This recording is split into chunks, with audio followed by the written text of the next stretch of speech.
Neurodiversity in business. It's going to give us a little talk on what the organisation is trying to achieve, both here in the UK and in Europe. Thank you, follow Joe.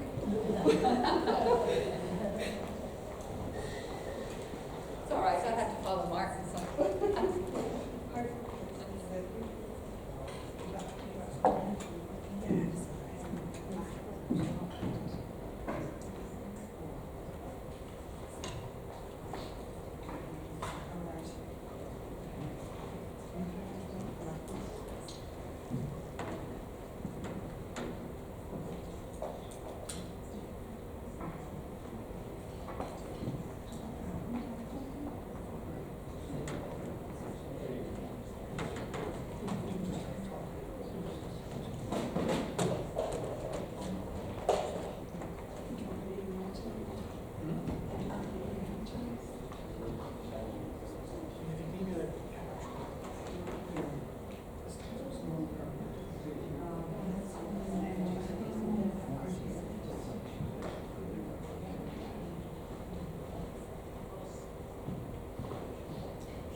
Sorry folks, we have an Apple versus a PC.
The brown with the white hat. Someone's going to fail. Why can't I fail?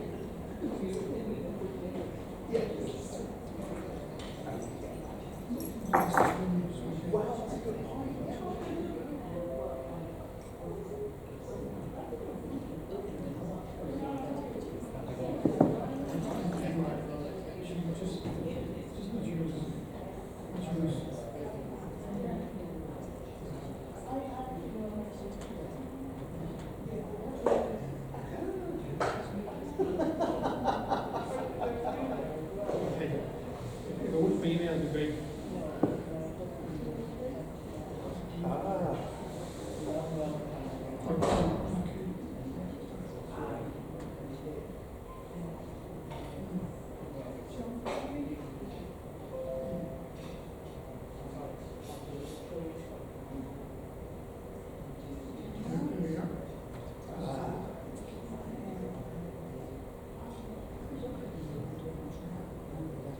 I've got this under the money, but actually, most of the time I work,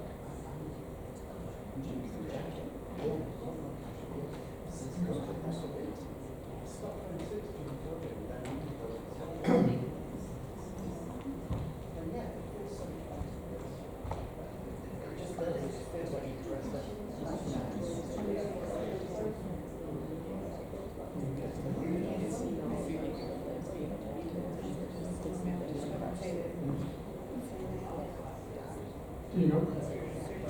There you go. Is this yours? Yeah, That's yours. That's your finger. Super. Thank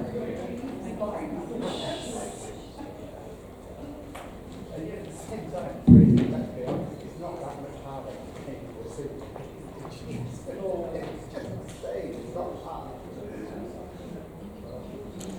I'm going to hide behind the podium. It's my very first time speaking, apart from general work events, so thanks very much for having me here today. I am Kathy Patton. I am a Neurodiversity business volunteer fundraiser, so I am currently managing quite a lot of large funds that we're hoping to get approved. We're very close to one at the minute.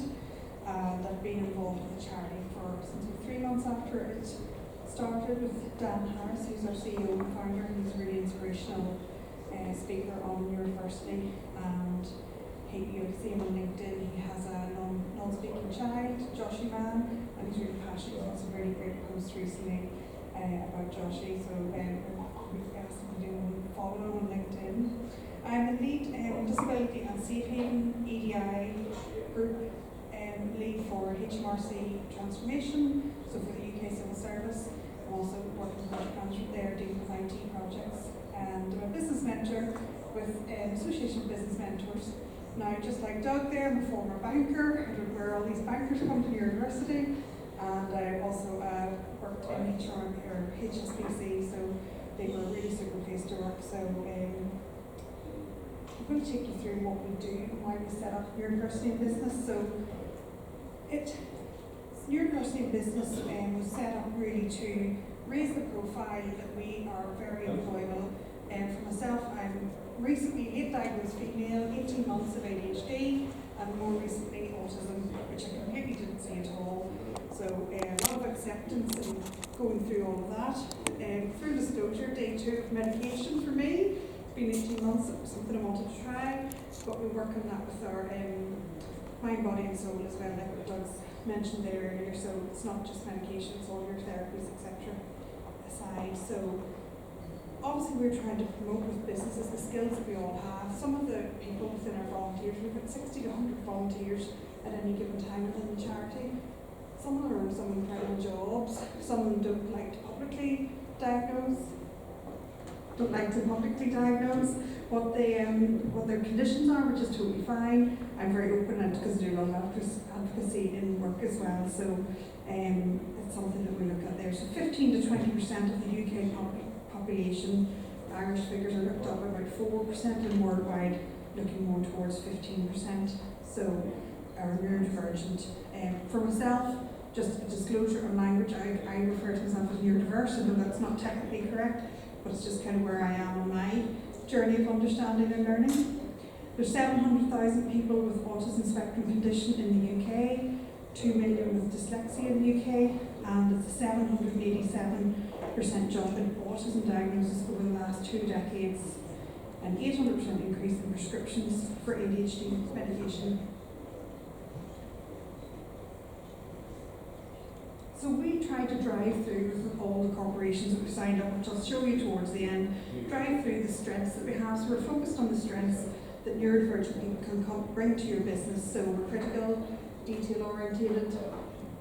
Some of us like routine and repetitive work. I don't, even though I'm autistic. We're design-oriented. We've got technical skills, technical tasks and skills, and we can be very creative. We're not just that STEM, we're not just mathematicians, etc. And you still often hear people say that. We can have really high levels of sustained concentration, so hyper-focus, which is something we can do, and that's really useful in business when you've got a time-critical problem. We've got strong memory and our ability to recall information. So for myself with ADHD, my working memory is shocking, but I can tell you what happened in April 2014. People are like, what's going on there? I don't know, but I would struggle with what happened in the last few days. So that's how my brain works, and it works for me. We've often got higher than average resilience and perseverance. So you've probably heard in a lot of the talks today, I came down late from Derry, so you've probably heard we have a lot of negative reinforcements all the way through our life. So we've overcome a lot of resilience, and we've maybe suffered a lot in the workplace as well, which quite a lot of people have. we've maybe moved and flexed in our career and retrained. So we're now trying to just push forward that there should be more acceptance, and there is a lot more acceptance. My employer is fantastic. From I joined, I'm only there a year. From I joined, I had an occupational health referral. I asked for work from home, I got that approved. So I work from home. I've got a really good environment that works for me, and I'm not excluded because I work from home. That's not the case for everybody.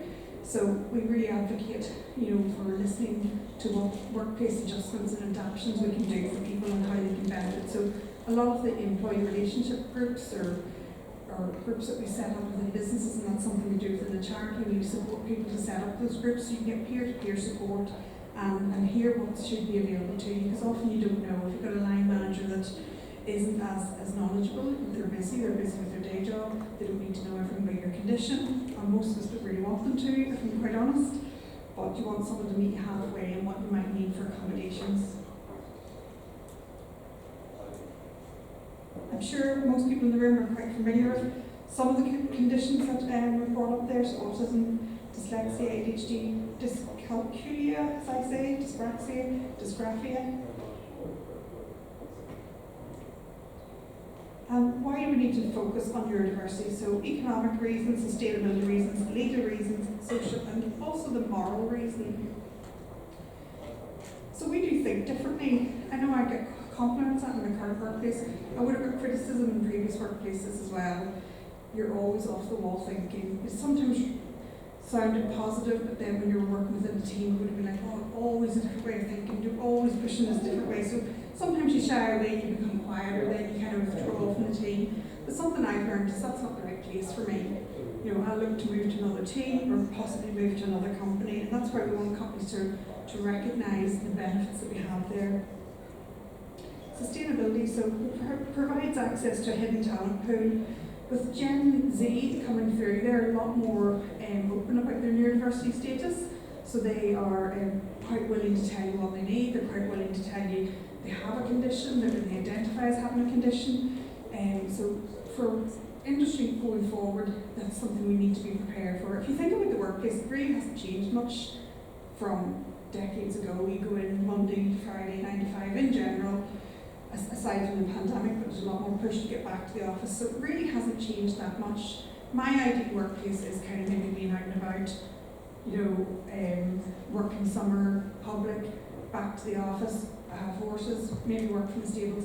That's ideal for me, working late in the evening, working early in the morning. And I'm lucky that I've been quite flexible. I've been in other employers where they've said, you can't start before 8, And if you're having a bad day with your ADHD or whatever, that's sometimes awkward, but they're really more focused on the outputs rather than just what time did you clock in, whether you did the work or not, whether you just attended meetings and didn't really participate, Only 16% of autistic adults are in full-time paid employment, it's a shocking statistic. And the CIPD poll in 2018, only 1 in 10 organisations are focusing on neurodiversity at work. I caveat that with, you can have policies in place, it comes from the top, it needs to be driven down from the top. It really does have to have that buy-in from the top.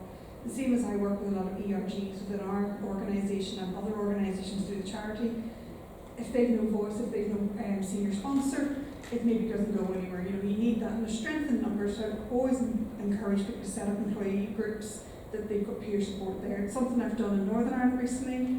We're on our 4th meeting. We have quite a lot of UK groups, and those people knew no one else with neurodiversity in the company. They didn't know anything about neurodiversity from our SharePoint sites because they just hadn't looked. They disclosed to the manager. They got some reasonable adjustments, and that's fine. But some of them now have a bit more of a community, so it's just nicer because even when we meet up, you're like, we're the same, we have the same challenges, the same fun, all of that. So it's just nice to have strength in numbers there. So National Autistic Society, 45% of people have lost or left their job because of challenges due to being misunderstood. If you're neurodivergent, you're quite likely to face a personal improvement plan in your career. It's something I drive home with our HR business partners to always encourage line managers to think about that. I didn't know I was neurodivergent until 18 months ago, so I've had maybe some problems in career. I've faced a lot of bullying in banking, unfortunately, as sometimes happens in that industry. So there's times there where resilience is really, really challenged. I could have walked away. I've seen colleagues walk away. I was a branch manager for 20 years in Bank, and I've seen colleagues walk away. I've seen them just, I'm done. And they have a family there, they have a good income as branch managers, and they've just hit the wall and walked away. So we don't want that. We want people to have more of an understanding. We want to have occupational health more involved that can give you that professional support that your line manager will take notice of. So we, as neurodivergent individuals, we are a differentiator. We optimise the workforce. I had a neurodivergent person join our team recently. Great coach to me, and she's like, you're not going to make me an all-rounder, but I'll make a team an all-round team. And she's a real force. She just comes in like a whirlwind, and because I know her through groups, I'm like, don't just see that whirlwind of amazingness that she is, because I know the suffering that's behind that at home, the kind of maybe she ruffles feathers, she gets results, but then she also got a couple of complaints against her already, and she will suffer from that behind the scenes at home. So it's something we always check in each other, we're like, okay, and she's, that'll be investigated, if there's any issues, but you don't need to make us an all-rounder, but we can make your team an all-round team with some of our analytical skills and things like that. So we've got different skills for competitive advantage. We've got endless solutions through our brainstorming, enhanced business outcomes, and a different approach to support culture of innovation, and we help eliminate unemployment. In the pandemic, there's a massive shortage. We're trying to tap into networks of people that had maybe went to stay at home and look after young kids. In my last job, we would have tried to tap in. We couldn't find enough resource for industries. So there is a resource there in neurodivergent people, but we need support. We need a really acceptable, good environment at work. An example I often share at work, I've got some neurodivergent senior managers that they don't publicly disclose their own choice. And people are like, he's like amazing. And I kind of know how he works. Like, he does all his meetings out walking. He's always out walking. All this down the phone, talking away, and he's a very senior manager, really approachable. I think he's only around about 40 years of age, I found out the other day. But he can tell you a spreadsheet off the top of his head, even what's column J, and we're all sitting there maybe with the spreadsheet, we're like, sorry, can I need to see that?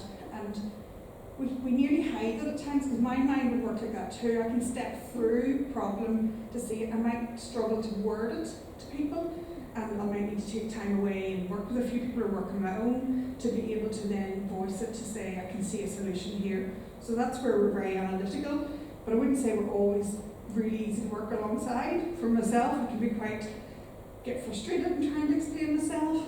Certain colleagues work better with me, certain colleagues don't, but I actively look to make my mould in a room now, look to see where can I fit, where can I. I'm quite technical, so which IT people can I work with, which ones am I going to benefit, which ones am I going to clash with, because let's avoid that. And that's, for me, that's a good thing to do, rather than try and make me work with everybody and make everybody work with me, because I'm not going to fit their style either always. So our goal is to improve the working lives of neurodivergent individuals by helping to unlock our unique and innovative contributions that we can bring to the business world and society. You've all heard of Richard Branson and many other people with dyslexia and how successful they've been. As I say, there's lots of people out there that don't yet maybe publicise. When you're diagnosed, you start to see it everywhere. It's like when you look at a new car, you start to see that car everywhere. I see it everywhere. We don't tell people we see it. And it's, the more you advocate at work, the more people are like, do you know, I'm a wee bit like how some of the things you said there. I'm a wee bit, you don't have to encourage them to get a diagnosis, but they're a bit more understanding of themselves, or they've maybe really got, yes, you see it everywhere, don't you? They've maybe really thought they had a mental health problem. Neurodivergency is it's similar but different. It is a neurological difference in the brain. I was diagnosed with anxiety for years, really didn't think it was that. Had hypnotherapy for years after leaving banking to recover, and I became a really chill person, so I'm a whole different person to what it would have been in banking.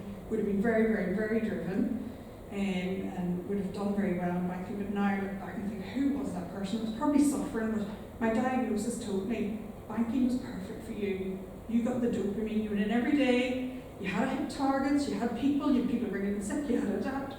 That was feeding your ADHD, you were in the best environment. When I left, I just was like, what do you do now? Do you know what I mean? I went into another job that was a lot more kind of policy and advisory driven, and I just was like, this isn't getting, it pitched in my kind of analytical spot, if you like. So it made me look for a diagnosis, made me quite query, is there something here? Didn't feel there's anything wrong. I've always known I'm quite different. My lived experiences, I had quite a unique upbringing where I lived all over the world. When I look back and reflect now, my dad is clearly ADHD and autistic completely. He would have opened a map and we would have moved to Africa. You know, it was quite, he ended up trained to be a pilot, which sounds very glamorous, it really wasn't. Small flying people around small planes, businessmen, but we could have been anywhere in the world. So I missed 2 years of primary school. I went to 22 schools or education institutions. In the end, I loved it. I was like, oh, great, dopamine, new change. No one was ever going to pick up the kind of struggles, and I didn't feel I did struggle at school. A-level was absolutely detested, could not kind of, just find it very heavy. And then for university, I did 2 years and then joined the bank. Do you know, that was enough for me. And I've beat myself up about that most of my career until the last few years. You hear a lot more senior people saying, I dropped out of university too. It's not the right place for me. There are some fantastic apprenticeships now in a lot of companies where you either get a degree through them, you don't get all that debt. But I'm 46. In my day of schooling, it was very much, if you don't go and get a law degree, a medicine degree, an accountancy degree, you know, you were very pushed that you were not going to do well in society or pay your bills and all that independent stuff. So when I look back now, I'd always very much encourage my friends with kids to kind of look at it differently. Is an apprenticeship better? Is a couple of years out better? And a lot more people are doing that now. For me, professional exams are ideal. I just do lots of them for some strange reason. So the neurodiversity ecosystem, so our problem statement is organisations have challenges when they look at supporting neurodiverse initiatives. So they might be faced with organisational costs, when they look for consultancy, that's quite expensive, and resource constraints, so they may not always have the bandwidth to take that on. For myself, from within government, we struggle to identify partners that we can work with that maybe don't have too strong a political view that maybe comes out in the future. So we struggle for content. So even though I'm involved with neurodiversity in business, I still struggle within our employee groups to say, can this charity come in and speak? Can this, because our HR are very conscious and we have to be balanced, we have to not side with one, and that can be really frustrating. And that's something we're going to develop within neurodiversity in business, to have more content available that can be cleansed by HR departments so they can feel comfortable that they can use this. Because when you're in work, you need that external voice when you've got a condition. You don't want to kind of just hear someone's blog that was written in 2016, etc. On that note, I did lunch and learn recently, and we tracked down a very senior leader, lovely man. He had been to special needs school for secondary education, and he's like a deputy director in HMRC now. He came on and did a talk for 20 minutes. He'd been to special needs school, completely separate school, because he had quite, I don't know what the phrase is, but he had dyslexia, enough that they didn't want to keep him in mainstream school. He's got 2 degrees now, really lovely fella. We learned a lot about dyslexia. I would have thought I'd known a fair bit about dyslexia in the past, even just from schooling. I don't hear about it as much now, do you know what I mean? So I've joined a few more talks about it, because it's a really common occurring condition. And he would talk about where he's put it in for problem solving, because his brain really helps with that. But he also has great reasonable adjustments in place with highlight his name. Don't read the whole email, here's the bit you need, Rob. It's just highlighted. And it's a simple thing like that. And that's something even I didn't think of, so it's something that you work ahead and do then in the future. So we're a voluntary industry body, so there's no fee for signing up to neurodiversity in business. We are currently, we will be expanding worldwide. We are set up in Europe, in the Netherlands, and we are looking at some European companies. A lot of our volunteers, if I'm honest with you, are in South Africa, they're in Australia, they're in America, there's lots in Ireland. Across the UK, we're lots of different companies, countries. So eventually we will, if people are willing there, get more traction. Like I spoke with Amazon directly through Neurodiversity in Business. I spoke with Philips Hue. Dan spoke with McDonald's. All these people sign up, and they sign up from the top down. And now we're looking to, with our fundraising, we're looking to kind of change the dial and get some work going in through their HR departments, and that's what we're looking for our fundraising to help us with.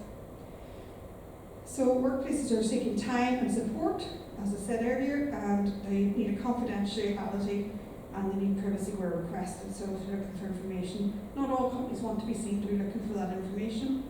And they need some advocacy and expert groups. If you look at Dan or look at our YouTube channel, Dan has spoken to so many top neurodiverse advocates, and really like intersectionality is massive within neurodiversity, and we'll have young, trendy, cool people, we'll have people that come from aristocracy that have been at a really high level, director level, that are disclosing diagnosis. So it's a really good, interesting, you can see yourself there, you can see where you can go, you can see where it affects everybody. And there's the intersectionality from diagnosis point of view. You know, there are a lot of people that are missed out within minority communities and black community in particular. That's proven, you know, they struggle to get a diagnosis. I have a lady that had brought up her child, her son, until 16. They lived in Wexford and Dundalk. She was on a group with us in work recently, bawling in tears, absolutely bawling in tears. About 60 neurodiverse people just bringing in for a chat. Her son was really reclusive in his bedroom. They'd moved back to England, I think. He must have family over there, and I messaged her afterwards because she was so upset. And she just literally was so worried for her son that he was going to do something, but he was really masking to the outside world. It was hard to really understand what she said. She was that upset. And I messaged her separately and said, "Oh, did you mention something about Ireland?" She said, "Listen, it's brilliant in Ireland." She really identified that being here was a better environment. She said, "I really regret moving over because maybe it just wasn't the right time." He's about 23 now, and he's coming across the real world or the outside world as everything fine, and then at home she is worried. She's nearly at the point of looking for an intervention. So a lot of people give her some support and signposting of where she can go. But when you see that in parents, I'm sure a lot of you are here today and from earlier, have young kids diagnosed and worried about the future potentially, and that's really what neurodiversity is from. We want that in the future, that there are people, because we all have very valuable skills that all businesses can use, you know, whatever level you're at. And Dan wants that for his son, and that was the big motivator for him. And then our existing neurodiverse groups within companies, I was touched on that. They go down a real treat. Even if you have a small company, they go down a real treat. Personally, I do identify as being disabled. I know a lot of people don't like that. So you can tie it in with disability, you can tie it in with a standalone neurodiversity group, or we have autism groups as well across government. We have neurodiversity, we've dyslexia, etc. And then we sometimes come together and do general inclusion. It's really good, if I'm honest, working in a really big organisation. There's more scope and more ability. You know, if I was working in a service station locally, even if it had a big team, it's just not as easy. It's not to say that they shouldn't try or they shouldn't tap into a local network, do you know what I mean? So all our employers get access to our resources. That we have a resource hub online that we update. And our mission, vision and values. So we want to provide thought leadership to create a common business understanding of neurodiversity. We want to support organisations to identify and navigate key skills and strengths of the neurodiverse workforce. You sometimes see adverts, I've seen an awful adverts a few years ago, thankfully. We want to recruit high-functioning autistics, or they might say, what's the old phrase? Asperger's, yeah, we want Asperger's, you know. They probably think that looks good that they're putting that out, but you're kind of cringing going, and that's an education piece there as well. We don't use that terminology. And you're really being excluding there, saying we actually just want the high functioning, you know, define that. I'd be horrified with some of these adverts. And it's educating people that that's not acceptable. Our vision is to provide a platform for neurodivergent individuals to articulate their career aspirations and address any preconceptions. So we do some case studies. As I say, we've got people working in New York that have fantastic careers. We've got people in Ireland that have fantastic careers. You know, Dan never says who he works for. He's a really senior director in Deloitte. So he's always like, don't mention it, you know. And he's a really talented guy. He works like crazy hours. So we want to enable all neurotypes to work cohesively and build stronger and innovative, happier work cultures. Our values then, so we want to collaborate to develop a cohesive community of practice and embracing views of all neurotypes within fairness and equity. And then our objectives, we're working with neurodivergent individuals, we're pretty flexing a bit more back to that now when we're looking at funding to get more individuals to stand up. Dan is a whirlwind of networking. He's never in the House of Parliament. He knows so many senior leaders in business, and he gets them, as I say, if you look at YouTube, he gets them to sign up very easily to what we're offering here, and then our challenge is now driven it down into the organisational levels. We don't go in and get involved in the company, but we're more there as an advisory, we have commissioned some research and things like that we can then show, here's research done by neurodivergent employees, simple things like standing desks, overlays for screens, assistive technology. I use 2 assistive technologies and they really help me, and you know what, they'll help everybody.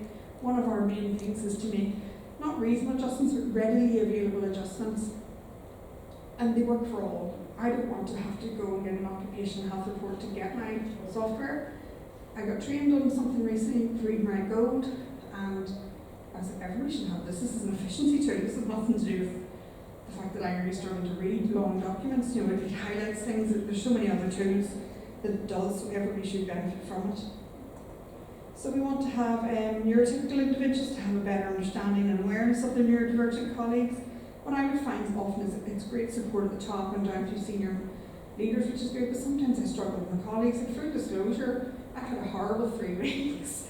Do you know, I've been really burnt out, totally done it to myself. I'll always identify that. I've worked really hard. I'm struggling with a new colleague over absolutely nothing, but just struggling to get the communication to sync. And I'm like, this works for me. And I disclosed my diagnosis, and I'm very honest with that. And now I kind of regret that because they kind of said, all right, thanks for letting us know. Sorry about that, but anyhow, no, we're doing it this way. And they're reasonable adjustments. So that's something that I kind of really struggle with. And I'm like, where do we go next with this? I don't want to make a big fuss, but I'm struggling now to work with a person that flexed a bit more this week, and I'm glad of it because it hasn't been a fun 3 weeks. But I have a really supportive team, and sometimes, even within a really supportive team, you can face that, people are a bit eggshelly. They're like, oh, Kathy's really good in the team, she's very supportive. That's my 3rd person in IT to clash with, if I'm honest. I don't know why I'm clashing with them. They hate my emails. No one coaches me on me. Do you know, because I'm always like, show me, because I don't want to annoy people with my bluntness on email. I feel like I have to flare them up. We joke about that now, we flare up the emails. But there's still challenges with day-to-day colleagues, and I would have noticed that in my last team. That's where I started to identify, why am I so different within this team of 3 people? We've all got similar backgrounds. Why are we really struggling to do the real basics here? And then it was just completely different ways of thinking, So we want to support neuro-inclusive workplaces to educate them, demonstrate, celebrate, and empower. We do every 2 months we have a dial-in for a lot of our corporate members. Dial-in might let them know about some new piece of technology, some new documentation, some new research, and we just keep in touch with them through HR partners. We had our first global quantitative study of neurodiversity in the workplace, so we did that in line with Birkbeck University College and their Neurodiversity at Work Centre. So we spent a good bit of money on that, for honest. We got some sponsorship for it, and that's come out that the research findings from that are actually on our website, so neurodiversityinbusiness.org.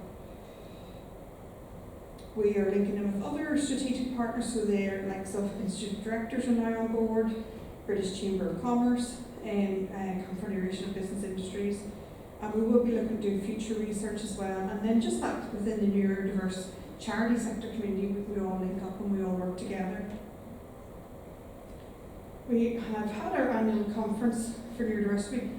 We had people fly over from America to set up stalls, etc. And so that was on the 16th of March. Our next one is in similar date next year. Excuse me, it was in London last year. We're always giving out, we have to be a bit more regional.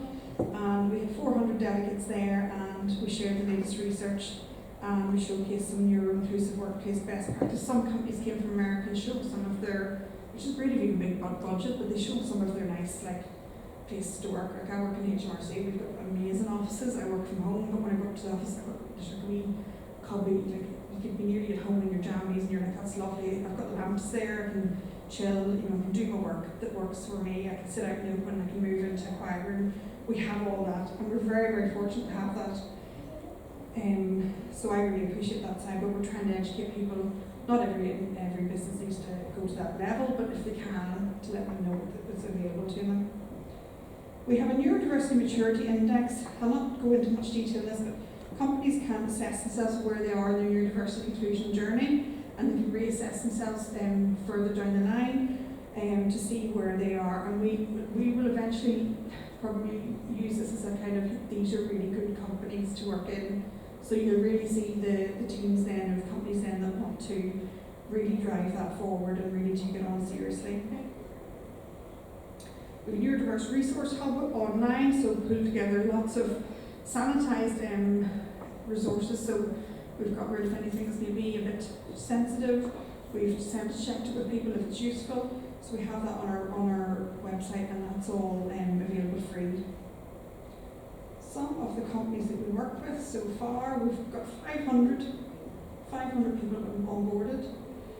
So AstraZeneca, Google, Disney, some of them, Rolls-Royce. Rolls-Royce are very proactive on neurodiversity employment, particularly for graduates and doing apprenticeships. Sky, all of this. Not saying they're all perfect, but they're all willing to work on what they're doing. I'll give you an example there. I'm not sure if it's Network Rail, it might have been one or the other. It might have been a water company I was on a call with. They recruited a neurodivergent person, I don't think they intended to, it just happened to be in that way. And the person straight away seen something they were doing for years that was ridiculous, and they saved 20,000 in one thing, and they were like, then it's not that positive, because then they were like, can we get more of them? Can I get loads more? And you're kind of going, well, we don't really want to exploit us, but it just showed, we're trying to show those really good things where you can see this is where the examples of how we can see things and save you money and help your businesses become more efficient. Some of our community partners that we work with, Genius Within, I'm starting coaching with them on Monday as part of my workplace adjustments in civil service. British Dyslexia Association do it, many others there, Lexic, and some I don't recognise. So thank you very much. That's a whistle-stop tour of Neurodiversity Business. You probably will see us coming to Ireland. Come on to our website. If you want to volunteer, our website's neurodiversityinbusiness.org, and you can volunteer to get involved and you get access to more resources. If you want to follow Neurodiversity Business on LinkedIn, it's very active in posts, and also Dan Harris, our CEO and founder, very, very active, likes to ruffle feathers. Posts can be quite good, and also our other handles there. But thank you very much. Thank you.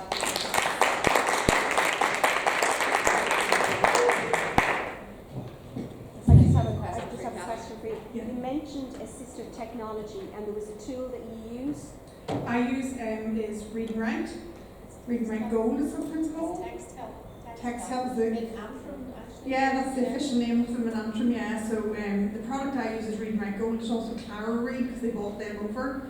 I also use Dragon software. So Dragon software allows me to dictate emails, Word documents, things like that. I don't use it as much, I use it for longer, but you can have your like kind regards, whatever you say at the end of it, you can have that like down the line to say bye, and then put it in my home, whatever I normally want to say. So Was it Read and Write Go? yeah, Read, ampersand, Write, yeah, but Text Help was the main company, yeah. Yeah, okay. And the other question was the annual conference March next year. Do you know where it is? It will be virtual as well, as far as I'm aware, this year. So it's normally in London. I'm really trying to get away from this London-centric. Yes. But we will have some regional other events coming up as well. Oh, brilliant. So we will hopefully have something possibly in the north, but we're really open to, if anyone has anything going, we're really open to getting involved as well, to collaborate. Can I ask you something? Yes. What businesses do you work with in the north? In the north, Or is it just mainly HMRC civil service based? well, I'm employed by HMRC, so with NIB, we are very much the global corporates at the minute, because that's kind of Dan's networking from his work. We are happy to work with anyone, so if there are any businesses you want to refer in yourself as well, get involved. I'm actually a manager of a charity. Yes. And we support families who have children with neurodiversities. But we we are planning to win a bid to the National Lottery Community Fund about transitions. And Right. the transitions where we see the gap in the market is 16 to 18, Yes. and then 18 to 25, where some of these children who maybe haven't succeeded in life, maybe have been failures in life or whatever, just struggle to get work. Yeah. Start. And we've already done a questionnaire to about 50 companies in the north, and they were all asked, do you have systems in place for neurodiversity people? And of course they all tick the box, yes, yes, yes, yes, Of yes. course. But of course they would do that because they're afraid if they didn't put the tick down that they might be followed up on it. Yeah. That kind of thing. So we're hopeful that we will get the bid. We will be working with children, not children, but children and young people. Young adults, yeah. Young adults at that 16 plus stage, and try to follow them on a journey. You Yes. know, to try and get them into the workforce, support them when they're in the workforce. So all your information that you give to them is very important to me. Thank you, yeah. So And you probably know the stats that prisons, etc., are full of people with ADHD. yes. You know, there's a lot of charities tapping into that now because you were bored, you got up, you were just wrong place, wrong time, fell on the wrong people, addictions, all of that. You know, you will self-medicate is what they say. You know, so and we see that in late diagnosis as well. We see a lot of people going, wow, I can see that, and they're very frustrated. I don't really look back on mine, I look more forward. But you do see people really suffer even after their diagnosis. So it's a bit of a journey to go through that, but keep let me know because I'm quite well in with them. They're very easy to deal with, so I'm good to stop that gap. Anyone else got any questions for Kathy? No? Thank you very much. Thank you. Thank you to everybody who is still remaining. We really appreciate it. Mark and myself really enjoyed the day. We took a big gamble, professionally and personally, to organise this conference, so we appreciate everyone who did come along. Thanks to Martin, who travelled over from the UK, and one of my colleagues who also came from the UK, and from all the people who came from Northern Ireland, Joanna, Josie that's sitting next door to her there is from the Empower Network in Northern Ireland, and I've met Josie at a few events, and so they're doing great work in Northern Ireland. So most of the people who are left in the room have an interest, obviously, in education. Kerry over there is getting everybody moving. She's using her essential oils, which are, if you've never tried them, they're fantastic. So if everybody in the room doesn't mind, I will pass on the details to you of each other's contacts so everybody can connect. And then together maybe we can work to, push the governments and the powers that be to make schools in particular, as well as workplaces, more inclusive. Because to me, accommodations aren't good enough. That's just not what you want. I mean, a lot of my students now spend half their days in the corridor, especially since COVID, because it seems everybody needs a movement break. So every time a child's bored, oh yeah, I'll have a movement break. Well, why having a movement break? They're not learning anything anyway. I mean, they might be learning to move their bodies and stuff, but they might be missing their whole maths class, and then they're behind in the maths, and it's a vicious cycle. So thanks again to everyone. Really appreciate it. And sorry we ran over a bit. Have a great day.